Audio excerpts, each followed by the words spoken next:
I'm going to tell you a story, and at the end of the story, you're going to think of something in your real estate career that should probably be done a little differently. Now, I'll give you a few ideas or examples, but I'm guessing you're going to be able to come up with at least one on your own. Jody Daly was baking a pie. She made everything from scratch, mixed and rolled out the dough for her crust, peeled and sliced the apples, covered them in brown sugar and nutmeg, whatever else you use for apple pie. But it's when she was putting the pie in the oven that she caught the attention of her son. See, when she put her pie in the oven, she also put a pan of water in the oven right beside it. So her son, who was about 8 or 9 years old at the time, asked Jody, "Hey, why do you put a pan of water next to the pie?" To which Jody replied, "I'm not sure why exactly. My mom always did it. I think it helps keep the crust from drying out or something." Now, Jody made a darn good pie. Everybody knew it. In fact, her mother once won a contest with the same recipe and had it published in a recipe book and everything. But her son would be the first to tell you that her pie crust absolutely was dry, so he wasn't buying it. "Let's call Graham," he said. "Let's ask her about the pan of water." So Jody tried calling her mother, but she got a busy signal. See, this was the 80s, so they weren't working with cell phones. In fact, they didn't even have call waiting back then. So when she didn't get an answer, her curious son persisted. "Can we call Aunt Rose?" Jody had 4 sisters. Rose was the oldest, so she called her sister, asked about the pan of water, but she didn't get any clarity. "That's the way Mom always did it," Rose told her.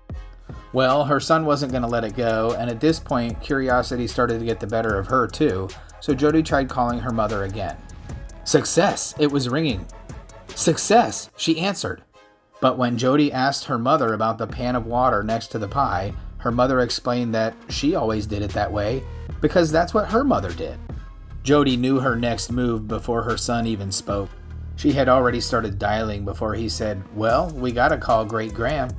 Her son sat staring impatiently while Jody started with a little small talk, and then, "Hey Grandma, do you know when you bake an apple pie, why do you put a pan of water in the oven next to the pie?" Her grandmother sat silent for a minute before finally answering, "Oh honey, I don't do that anymore. I got a new oven.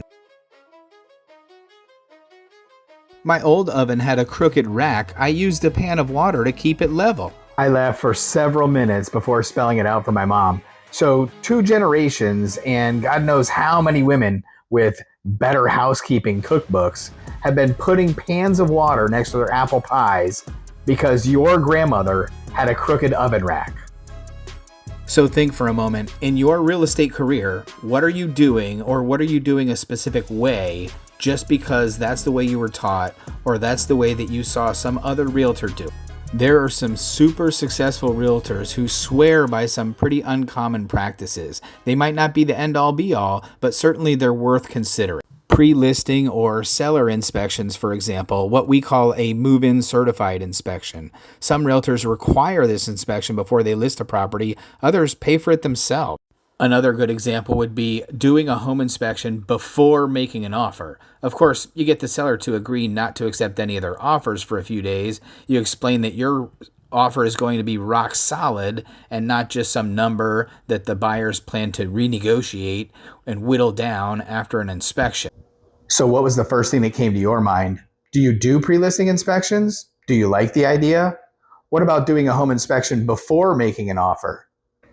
Please share your thoughts in the comments below.